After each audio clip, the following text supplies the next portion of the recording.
मधुबन के बाबा, मधुबन के बाबा मुरली वाले, आपका क्या कहना, आपका क्या कहना। ओम शांति। आज 6 अगस्त 2021 के साकार मधुर महावाक्य हैं।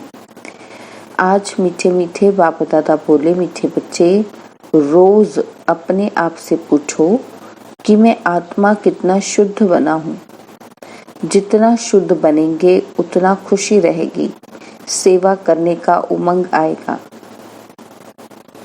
आज मीठे मीठे बाप दादा ने कहा कि मीठे बच्चे रोज अपने से पूछना है कि मैं आत्मा कितना शुद्ध बना हूँ। बाबा ने कहा कि जितना शुद्ध बनेंगे उतना खुशी रहेगी, सेवा करने का उमंग आएगा। और आज मुरली का प्रश्न है, हीरे जैसा श्रेष्ठ बनने का पुरुषार्थ क्या है। और उत्तर में बाबा ने हमें समझाया है कि देही अभिमानी बनो, शरीर में जरा भी मोह न रहे, फिक्र से फारिग हो, एक बाबा की याद में रहो, यही श्रेष्ठ पुरुषार्थ हीरे जैसा बना देगा। बाबा ने कहा कि अगर देह अभिमान है तो समझो अवस्था कच्ची है, बाबा से दूर हो। तुम्हें इस शरीर की संभाल भी करनी है, क्योंकि इस शरीर में रहते कर्मातीत अवस्था को पाना है। और आज मुरली का गीत है, मुखड़ा देख ले प्राणी। ओम शांति। बाप बच्चों को समझाते हैं, क्या समझाते हैं कि जिसके योग बल से पाप करते हैं उनको खुशी का पारा चढ़ जाता है। अपनी अवस्था को आप ही बच्चे जान सकते हैं। जब अवस्था अच्छी होती है तो सर्विस का शौक बहुत अच्छा होता है। जितना जितना शुद्ध होते जाएंगे उतना औरों को भी शुद्ध अथवा योगी बनाने का उमंग आएगा, क्योंकि तुम राजयोगी व राज ऋषि हो। हठ योग ऋषि तत्व को भगवान मानते हैं, राजयोग ऋषि भगवान को बाप मानते हैं। ठीक है ना। राजयोग ऋषि जो होते हैं वो भगवान को बाप कहते हैं, और बाबा कहते तत्व को याद करने से उन्हों के कोई पाप नहीं करते हैं। तत्व के साथ योग लगाने से कोई बल नहीं मिलता है। कोई भी धर्म वाले योग को जानते नहीं हैं, इसलिए कोई भी सच्चा योगी वन वापिस नहीं जा सकते। बाबा ने कहा कि अभी तुम बच्चे अपनी अवस्था खुद भी जान सकते हो। आत्मा जितना बाप को याद करेगी उतना खुशी होगी। अपनी जांच रखनी है। बच्चे भी 1-2 की अवस्था को, अपनी अवस्था को जान सकते हैं। देखना है हमारा कोई शरीर में भान तो नहीं है। देह अभिमान है तो समझो हम बहुत कच्चे हैं, बाबा से बहुत दूर हैं। बाप फरमान करते हैं, बच्चे तुम्हें अब हीरे जैसा बनना है। बाप देही अभिमानी बनाते हैं। बाप को देह अभिमान होता नहीं, देह अभिमान होता है बच्चों को। बाप की याद से तुम देही अभिमानी बनेंगे। बाबा कहते हैं अपनी जांच करते रहो कि हम कितना समय याद में रहते हैं। जितना याद करेंगे उतना खुशी का पारा चढ़ेगा और अपने को लायक बनाएंगे। ऐसे भी मत समझना कि कोई बच्चे कर्मातीत अवस्था को पहुंच गए हैं, नहीं, रेस चल रही है। बाबा कहते रेस जब पूरी होगी तब फाइनल रिजल्ट होगी, फिर विनाश भी शुरू हो जाएगा। जब तक ये रिहर्सल होती रहेगी, जब तक कर्मातीत अवस्था आ जाए, हम किसी की बुराई नहीं कर सकते। अंत में ही सबका पता पड़ेगा। अभी तो थोड़ा टाइम पड़ा है। यह दादा भी कहते हैं, क्या कहते हैं कि मीठे बच्चे अभी थोड़ा समय पड़ा है। इस समय एक भी कर्मातीत अवस्था को पा न सके। बीमारी आदि होती है, इसको कर्म भोग कहा जाता है। भोगना का और किसी को पता नहीं पड़ता है। वह अंदर की पीड़ा होती है। अभी एक रस अवस्था किसी की बनी नहीं है। बाबा कहते जितनी कोशिश करते हैं उतना विकल्प तूफान बहुत आते हैं, क्योंकि प्राप्ति कोशिश करनी है प्राप्ति के लिए, तो प्राप्ति के लिए फिर एग्जाम भी देना पड़ेगा, परीक्षाएं देनी पड़ेंगी, पेपर आएंगे। तो बाबा कहते कि जितनी कोशिश करते हैं उतने विकल्प तूफान भी बहुत आते हैं। तो बच्चों को कितनी खुशी रहनी चाहिए। विश्व का मालिक बनना कोई कम बात है क्या? मनुष्य साहूकार है, बड़े बड़े बंगले हैं तो खुशी रहती है, क्योंकि सुख बहुत है। अभी भी तुम बाप से अथाह सुख लेते हो। जानते हो बाबा से हम राजाई लेंगे, शांति में इतनी खुशी नहीं होती जितनी धन की खुशी होती है। सन्यासी घर बार छोड़ जाए जंगल में रहते थे, कभी पैसा हाथ में नहीं रखते थे, सिर्फ रोटी लेते थे। अभी तो कितने धनवान हो गए हैं, सबको पैसे की चिंता बहुत है। वास्तव में राजा को प्रजा का ओना रहता है, इसलिए लड़ाई का सामान रखते हैं। सत्युग में लड़ाई आदि की बात होती नहीं। अभी तुम बच्चों को खुशी होती है, क्या खुशी होती है कि हम अपनी राजाई में जाते हैं, वहां डर की कोई बात नहीं होती, टैक्स आदि की बात नहीं। यह शरीर की फिक्रात यहाँ रहती है। गाया जाता है कि फिक्र से फारिग स्वामी। बाबा कहते तुम जानते हो फिक्र से फारिग होने के लिए अभी हम कितना पुरुषार्थ करते हैं, फिर 21 जन्म के लिए कोई फिक्रात नहीं रहेगी। बाबा कहते बाबा को याद करने से तुम बहुत अडोल रहेंगे। रामायण की कथा भी तुम्हारे पर है, तुम ही महावीर बनते हो।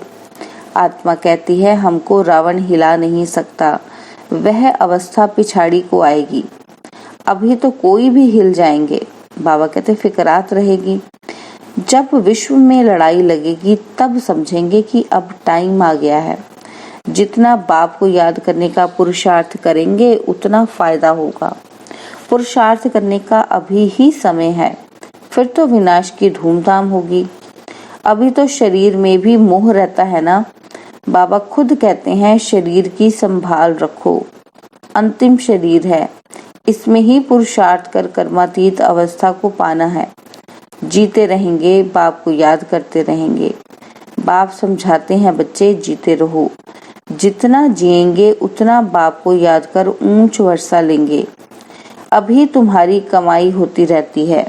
शरीर को निरोगी तंदुरुस्त रखो, गफलत नहीं करनी है। खान पान की संभाल रखेंगे तो कुछ नहीं होगा। देखो बाबा ने कितना बड़ा टिप दिया है कि खान पान की संभाल रखेंगे तो कुछ नहीं होगा। एक रस चलन से शरीर भी तंदुरुस्त रहेगा। यह अमूल्य तन है, इसमें पुरुषार्थ कर देवी देवता बनते हो तो बलिहारी इस समय की है। देखो बाबा ने कहा कि शरीर को भी तंदुरुस्त रखना है, क्योंकि ये अंतिम जन्म है, तो इस शरीर से ही हम कर्मातीत अवस्था को पाएंगे। तो कई बार हमारा योग नहीं लग पाता, क्योंकि खान पान की धारणा जब हमारी सही नहीं होती। तो बाबा ने इसमें कहा कि खान पान का ध्यान रखोगे तो कुछ नहीं होगा। तो ये हमारे लिए एक बहुत बड़ा क्लू है। बाबा ने बताया है कि अगर हम कुछ और नहीं कर पाते, लेकिन खान पान को अगर हम ठीक कर लेते हैं तो वही से ही हमारा चेंजिंग ट्रांसफॉर्मेशन पॉइंट शुरू हो जाएगा। तो बाबा कहते हैं फिर एक रस चलने से क्या होगा, शरीर भी तंदुरुस्त रहेगा। यह अमूल्य तन है, इसमें पुरुषार्थ कर देवी देवता बनते हो तो बलिहारी इस समय की है। खुशी रहनी चाहिए। क्या खुशी रहनी चाहिए? जितना बाप और वर्षे को याद करेंगे उतना नारायणी नशा चढ़ा रहेगा। बाप की याद से ही तुम ऊंच से ऊंच पद पाएंगे। देखना है हम कितना खुशी में, कितना फखर में रहते हैं। गरीबों को तो और ही खुशी रहनी चाहिए। साहूकारों को तो धन का फिक्र रहता है, तुम्हारे में कुमारियों को तो कोई फिक्र नहीं है। हाँ, कोई के मित्र संबंधी गरीब हैं तो संभाल रखनी पड़ती है, जगाते भी रहना है। बाबा कहते अगर नहीं जगते हैं तो फिर कहाँ तक मदद करते रहेंगे। बाबा कहते अगर नहीं जगते तो मैं कहाँ तक मदद करता रहूंगा। बाबा कहते कि तुम सर्विसेबल खुद बनो व स्त्री को रूहानी सर्विस में दो। तुम हो बाबा के मददगार। मदद तो सबको चाहिए ना, अकेला बाप भी क्या करेंगे, कितनों को मंत्र दें। बाबा कहते हैं हम तुमको देते हैं और तुम फिर औरों को देना है तुम्हें। बाबा कहते हैं और तुमको औरों को देना है, कलम लगाना है। बच्चों को कहते रहते हैं जितना हो सके मददगार बनो, मंत्र देते जाओ। तुम्हारे शास्त्रों में भी है कि सबको पैगाम दिया था, क्या दिया था कि बाप आए हैं, वर्षा लेना है तो बाप को याद करो। देहधारियों को याद नहीं करो, अपने को आत्मा समझ बाप को याद करेंगे तो क्या होगा, तो तुम्हारे भी कर्म विनाश होंगे और वर्षा मिल जाएगा। गीता तो बहुत सुनते सुनाते हैं और उसमें प्रसिद्ध अक्षर है, क्या अक्षर है, मन मना भाव। बाप को याद करो तो मुक्ति को पाएंगे। सन्यासी भी है पसंद करेंगे, क्या पसंद करेंगे, मुक्ति को पाना पसंद करेंगे ना। बाबा कहते हैं मध्य जी भव अर्थात जीवन मुक्ति। बच्चे बाप के बनते हैं तो बाप कहते हैं कि बच्चे तुम्हारी आत्मा पतित है, पतित चल नहीं सकेंगे। यह समझने की बातें हैं। तुम भारतवासी तमो प्रधान थे। बाबा ने कहा कि तुम भारतवासी सतो प्रधान थे, तमो प्रधान बने, अब फिर सतो प्रधान बनना है। तो बाप कहते हैं कि पुरुषार्थ करो तो ऊंच पद मिलेगा। भक्ति तो जन्म जन्मांतर करते आए हो। तुम जानते हो कि पहले पहले अव्यभिचारी भक्ति शुरू हुई और अभी बाबा कहते अभी तो कितनी व्यभिचारी भक्ति है। अव्यभिचारी माना एक की भक्ति, शिव की भक्ति से शुरू हुए थे और अब क्या है, व्यभिचारी मतलब बहुत ज्यादा, एक से अनेक। अब कितने की भक्ति करते हैं हम, कितने देवी देवता है, जल की, पेड़ पौधों की, चौराहों की, समाधियों की, व्यक्तियों की, सबकी भक्ति शुरू कर दी। तो बाबा कहते वो क्या बन गई, व्यभिचारी भक्ति। शरीरों की भी पूजा होती है तो वह है भूत पूजा। देवताएं फिर भी पवित्र हैं, परंतु इस समय तो सब तमो प्रधान हैं, तो पूजा भी तमो प्रधान होती जाती है। अभी बाप को याद करना है, भक्ति का अक्षर कोई नहीं बोलना है। हाय राम, यह भी भक्ति का अक्षर है। ऐसे कोई पुकार नहीं करनी है। बाबा कहते इसमें कुछ भी उच्चारण करने की बात नहीं। ओम शांति भी घड़ी घड़ी नहीं कहना है। शांति माना अहम, आत्मा शांत स्वरूप है, सो तो है ही, इसमें बोलने की बात नहीं रहती। बाबा कहते दूसरे कोई मनुष्य को कहेंगे ओम शांति, वह तो अर्थ जरा भी नहीं समझेंगे। वो लोग तो ओम की बड़ी बड़ी महिमा करते हैं, तुम तो अर्थ समझते हो। बाबा कहते फिर ओम शांति कहना भी फालतू है। हाँ, एक दो से ऐसे पूछ सकते हैं, शिव बाबा की याद में हो। बाबा कहते ओम शांति कहने की बजाय ये पूछ सकते हो आप, क्या बाबा की याद में हो।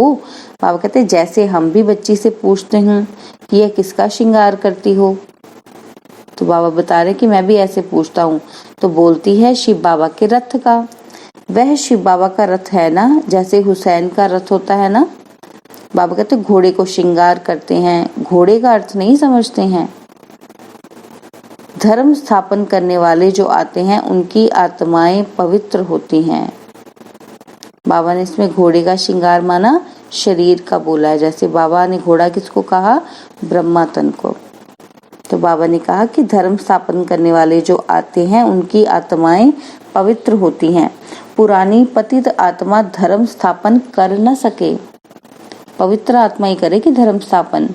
तुम धर्म स्थापन नहीं करते हो, शिव बाबा तुम्हारे द्वारा करते हैं, तुमको पवित्र बनाते हैं। वो लोग भक्ति मार्ग में बहुत श्रृंगार आदि करते हैं, यहाँ श्रृंगार पसंद नहीं करते। बाबा कहते अभी तो आपको बिल्कुल सिंपल रहना है। बाप कितना निरहंकारी है, खुद कहते हैं कि हम बहुत जन्मों के अंत के भी अंत में आता हूँ। पहले सतयुग में होगा श्री नारायण और श्री लक्ष्मी से भी पहले श्री नारायण आएगा। वह तो बड़ा होगा ना, इसलिए कृष्ण का नाम गाया हुआ है। नारायण से भी कृष्ण की महिमा जास्ती करते हैं। कृष्ण की ही जन्माष्टमी मनाते हैं, नारायण का बर्थडे नहीं मनाते। यह कोई नहीं जानते कि कृष्ण सो नारायण। नाम तो बचपन का ही चलेगा ना।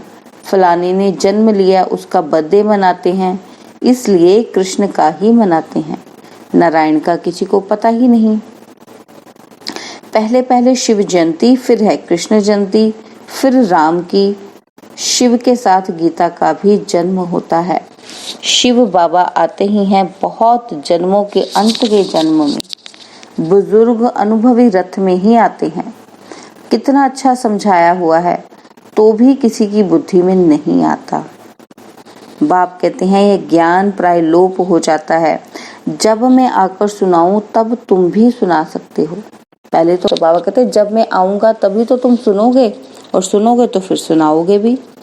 अभी तुम बच्चे जानते हो, क्या जानते हैं हम, कि हम भविष्य में एक्यूरेट यह देवी देवता बनेंगे। बाबा ने 2-3 प्रकार के साक्षात्कार किए थे। यह बनूंगा, ताज वाला बनूंगा, पगड़ी वाला बनूंगा। बाबा कहते 2-4 राजाई के जन्मों का साक्षात्कार किया था। अभी तुम समझ सकते हो कि इन बातों को दुनिया में और कोई समझ नहीं सकते। बाबा कहते हाँ, इतना समझते हैं कि अच्छा कर्म करेंगे तो अच्छा जन्म मिलेगा। बाबा कहते अभी तुम पुरुषार्थ ही भविष्य के लिए कर रहे हो, नर से नारायण बनने का। बाबा कहते अभी आप कौन सा पुरुषार्थ कर रहे हो, नर से नारायण बनने का पुरुषार्थ कर रहे हैं हम। बाबा कहते हाँ, इतना समझते हैं कि अच्छा कर्म करेंगे तो अच्छा जन्म मिल जाएगा। और बाबा ने कहा कि नर से नारायण बनने का पुरुषार्थ तुम कर रहे हो, तुम जानते हो हम यह पद पाएंगे। यह खुशी जास्ती उनको रहेगी जो कर्मातीत अवस्था को पाने का पुरुषार्थ करते रहेंगे। कहते हैं बाबा हम तो मम्मा बाबा को फॉलो करेंगे तब तो तख्त पर बैठ सकेंगे। बाबा कहते यह भी समझ चाहिए कि कितनी हम सर्विस करते हैं और कितना खुशी में रहते हैं। खुद खुशी में रहेंगे तो दूसरों को भी खुशी में लाएंगे। अंदर कोई खराबी होगी तो दिल खाती रहेगी। कोई आकर कहते हैं कि बाबा हमारे में क्रोध है, यह भूत है हमारे में। फिक्र की बात हुई ना। बाबा कहते भूत को रहने नहीं देना चाहिए, क्रोध क्यों करें, प्यार से समझाना होता है। बाबा कोई पर क्रोध थोड़ी करेंगे। शिव बाबा की महिमा है ना, बहुत फालतू झूठी महिमा भी करते हैं। मैं करता हूँ क्या? बाबा मुझे कहते हैं कि आकर पतित से पावन बनाओ। जैसे डॉक्टर्स को कहते हैं कि हमारी बीमारी दूर करो, वह दवाई दे इंजेक्शन लगाते हैं, सो तो उनका काम ही है, बड़ी बात थोड़ी है। बाबा कहते हैं पढ़ते ही हैं सर्विस के लिए। बोलते हैं हमने डॉक्टर बनना है, डॉक्टर बनने के पीछे मकसद क्या होता है, दूसरों की सेवा करना ही होता है ना, उनको दुख से निकालना होता है। तो बाबा कहते हैं ये बड़ी बात थोड़ी, उनको पता ही होता है कि हम क्यों पढ़ रहे हैं। जास्ती पढ़ते हैं तो जास्ती कमाई करते हैं। बाप को तो कोई कमाई नहीं करनी है, उनको तो कमाई कराना है। बाबा कहते मुझे तुम अविनाशी सर्जन भी कहते हो, यह जास्ती महिमा कर दी है। पतित पावन को कोई सर्जन नहीं कहा जाता, यह सिर्फ महिमा है। बाप तो सिर्फ कहते हैं मुझे याद करो तो तुम्हारे विकर्म विनाश होंगे। बस मेरा पाठ ही है तुमको यह समझाने का कि मामेकम याद करो। जितना याद करेंगे उतना ऊंच पद पाएंगे। यह है ही राजयोग का ज्ञान। गीता जिन्होंने पढ़ी है उनको समझाना सहज होता है। बाबा कहते तुम पूज्य राजाओं के राजा बनते हो, फिर पुजारी बनेंगे, तुमको मेहनत करनी है।